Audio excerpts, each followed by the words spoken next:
Praise the Lord. எல்லாரும் நல்லா இருக்கிறீங்களா? கர்த்தருக்குள்ள சந்தோஷமா இருக்கிறீங்களா? கிராம மிஷனரி இயக்கம் நடத்தும் இந்த டுடே வித் ஜீசஸ் அப்படின்ற ஒரு வாலிப பிள்ளைகளுக்கான ஒரு சிறப்பு நிகழ்ச்சியில உங்க எல்லாரையும் சந்திக்கும்படி ஆண்டவர் கொடுத்த கிருபைக்காக நன்றி சொல்றேன். இந்த நாள் ஏசப்பா உங்களுக்கு ஒரு புதிய நாள் கொடுத்திருக்கிறாரு. இந்த நாள்ல நம்ம சந்தோஷத்தோட இயேசுவோடு நடக்கும்போது வெற்றியா நடப்போம். இந்த வாலிப வயசுல இயேசுவை சொந்த ரட்சகரா ஏற்றுக்கொள்ளுங்க. Keep Jesus as your friend. நீங்க எல்லா விதத்திலையும் நீங்க வெற்றியா இருப்பீங்க. என்னைக்குமே நீங்க தனியா நீங்க ஃபீல் பண்ணவே மாட்டீங்க. இந்த நாள்லயும் ஆண்டவர் உங்களுக்கு ஒரு ஆலோசனையோட இந்த நாளுக்குள்ள போகும்படி ஆண்டவர் உங்களுக்கு சொல்றாரு. என்னதுன்னா 1 கொரிந்தியர் 6வது அதிகாரம் 19வது வசனம். உங்கள் சரீரமானது நீங்கள் தேவனாலே பெற்றும் உங்களில் தங்கியும் இருக்கிற பரிசுத்த ஆவியனுடைய ஆலயமாய் இருக்கிறதென்றும் நீங்கள் உங்களுடையவர்கள் அல்லவென்றும் அறியீர்களா? அப்போ இந்த நாள்ல ஆண்டவர் உங்களுக்கு கொடுக்கிற ஒரு வேர்ட் என்னன்னா, நீங்கள் தேவனுடைய ஆலயம். You are God's temple. அப்போ ஆலயம்ன்ற போது நம்ம நிறைய ஆலயங்களை நம்ம பார்க்குறோம். தமிழ்நாட்டிலேயே பார்க்குறோம். நம்ம கேரளா சைடெல்லாம் போனோம்னா அழகழகா ஆலயங்கள் இருக்கும். நிறைய பியூட்டிஃபுல் அந்த ஆர்கிடெக்சர்ஸோட பியூட்டிஃபுல்லான சர்ச்சஸ்லாம் நம்ம பார்க்குறோம். அதுவும் நம்ம வெஸ்ட்டுக்கெல்லாம் நம்ம போகும்போது, எஸ்பெஷலி நம்ம லண்டன், பாரிஸ் அந்த மாதிரி இடங்களுக்கெல்லாம் போகும்போது அழகழகான வேலை வாய்ப்போட சேர்ந்து அந்த ஆலயத்தையே பார்க்கும்போது ரொம்ப பியூட்டிஃபுல்லா இருக்கும். அது போக அந்த ஆலயத்தையும் என்ன செய்வாங்க, பராமரிப்பாங்க. அதை பராமரிச்சு அதை கிளீன் பண்ணி கவர்மெண்ட் என்ன செய்வாங்க, அதை ஒரு மெயின்டைன் பண்ணி வச்சிருப்பாங்க. சோ அப்போ இந்த வசனத்தின்படி அப்போஸ்தலர் பவுல் என்ன சொல்றாருன்னா, நீங்கள் தேவனுடைய ஆலயமா இருக்கிறீங்க. நம்ம எல்லாரும் நிறைய வாலிப பிள்ளைங்களை அதை பார்த்து கொண்டிருக்கிற வாலிப பிள்ளைங்க இயேசுவ சொந்த ரட்சகரா இருதயத்துக்குள்ள ஏற்றுக்கொண்டிருப்பீங்க. ஆனா உங்களுக்குள்ள ஒரு வாஞ்சை இருக்கும், நான் சர்ச்சுக்கு எப்படியாவது போகணும், ஒரு நாளாவது நான் சர்ச்சுக்கு போகணும், எனக்கு சர்ச்சுக்கு போகணும் ரொம்ப ஆசையா இருக்குதுக்கா, ஆனா எங்க வீட்டுல விட மாட்டாங்க அப்படின்னு சொல்லி நீங்க நினைக்கலாம். ஆனா இந்த நாள்லயும் ஆண்டவர் சொல்றாரு, நீங்க தான் ஆலயம், நீதான் தங்கச்சி ஆலயம். அப்போ எதுக்கு இந்த வார்த்தையை ஆண்டவர் உங்களுக்கு சொல்றாருன்னா, அதுலயே நம்ம அடுத்த வசனத்தை நம்ம பார்க்கிறோம். 20வது வசனத்துல கடைசி பகுதியை மட்டும் நான் வாசிக்கிறேன். உங்கள் சரீரத்தினாலும் உங்கள் ஆவியினாலும் தேவனை மகிமைப்படுத்துங்கள். அப்போ நம்மளுடைய ஹார்ட், நம்மளுடைய சோல், நம்மளுடைய ஸ்பிரிட், நம்மளுடைய பாடி எல்லாமே யாரை மகிமைப்படுத்தணுமா? கர்த்தரை மகிமைப்படுத்தணும். அப்போ நம்மளுடைய சரீரம் ஆண்டவர் கொடுத்திருக்கிற ஒரு கிஃப்ட். இந்த உலகத்துல நீ எத்தனை வருஷம் வாழ போறன்றது தெரியாது. அப்போ ஆனா இந்த உலகத்துல நீ வாழும்போது கர்த்தர் கொடுத்திருக்கிற அந்த சரீரத்தை நம்ம எப்படி வச்சிருக்கணுமா? பரிசுத்தமா வச்சுக்கணும். ஏன் பரிசுத்தமா வச்சுக்கணும்னா, உங்களுக்குள்ள யார் இருக்கிறாங்கன்னா பரிசுத்த ஆவியானவர் இருக்கிறாரு. அப்போ அவர் பரிசுத்தரா இருக்கிறனால நம்மளும் எப்படி இருக்கணுமா? பரிசுத்தமா இருக்கணும். இப்ப நான் ஒரு ஒயிட் ட்ரெஸ் போட்டிருக்கிறேன். அப்போ அந்த ஒயிட் ட்ரெஸ் போட்டிருக்கும் போது இதுல ஒரு சின்ன கரை இருந்தாலும் அது எங்க இருந்தாலும் உனக்கு அது கண்ணுக்கு தெரியும். நீ என்னை பார்க்கும் போதே அந்த கரையை மட்டும்தான் நீ உன் கண்ணுக்கு தெரியும். வெளியே எவ்வளவு ஒயிட் ட்ரெஸ் போட்டிருக்கோம், ஆனா அந்த கரை மட்டும்தான் உனக்கு அது கண்ணுக்கு தெரியும். அதே போலதான் உன்னுடைய வாழ்க்கையிலும் எந்த பாவ கரைகளும் இருக்கக்கூடாது, எந்த அழுக்கும் இருக்கக்கூடாது. தினமும் நீ குளிக்கிறத போல உன்னுடைய இருதயத்தையும் நீ ஏசப்பாட்ட கேட்டு பரிசுத்தமாக்குங்க ஏசப்பா.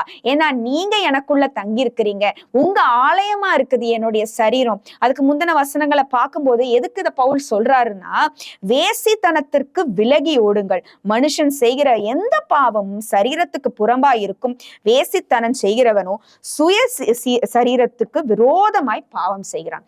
அப்போ வேசித்தனம்ன்ற சொல்லும் போது நம்ம ஒரு பெரிய வார்த்தையை நம்ம நினைக்கிறோம். அதெல்லாம் யாரோ ஒருத்தவங்க செய்வாங்க, உலகத்துல தப்பான மனுஷங்க செய்வாங்க நீங்க நினைக்கலாம்.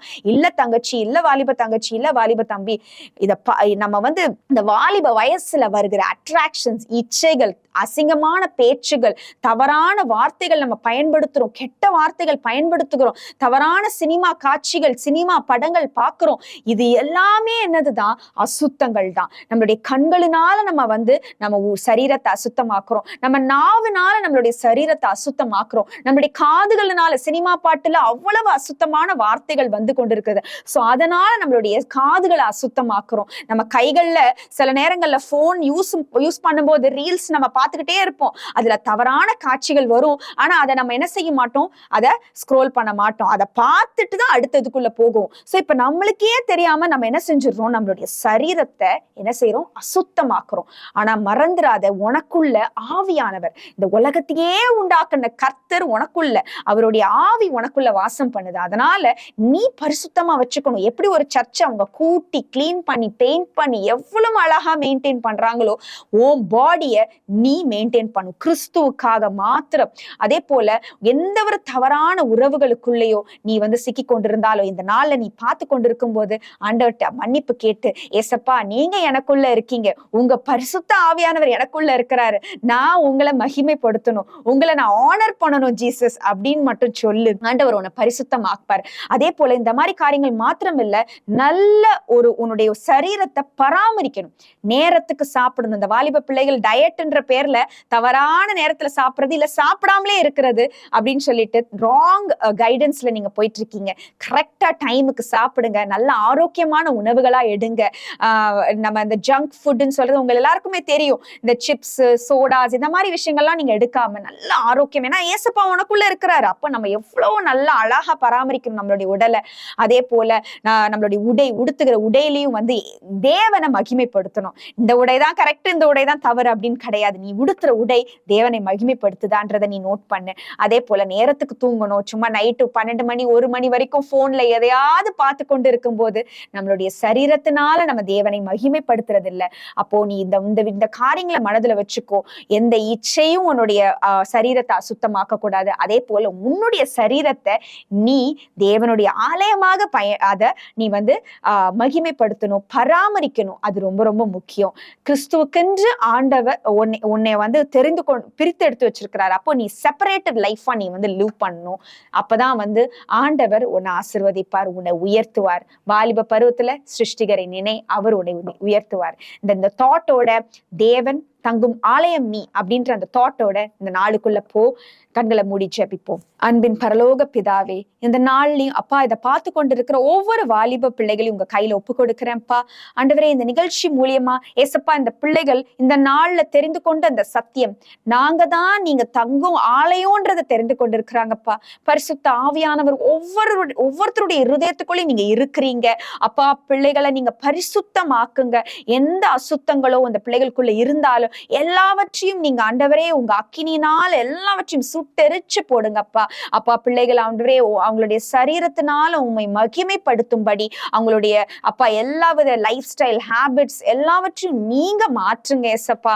ஆண்டவரே ஏசப்பா, எந்த போராட்டங்கள் பிள்ளைகளுடைய வாழ்க்கையில இருந்தாலும் இந்த நாள்ல எல்லா போராட்டங்களையும் மாற்றி போடுங்க இயேசுவின் நாமத்தினால நான் ஜெபிக்கிறேன். பிள்ளைகளோடு இருந்து பலப்படுத்தி வழி நடத்துங்க. இயேசு கிறிஸ்துவின் நாமத்தில் ஜெபிக்கிறோம் நல்ல பிதாவே, ஆமென்.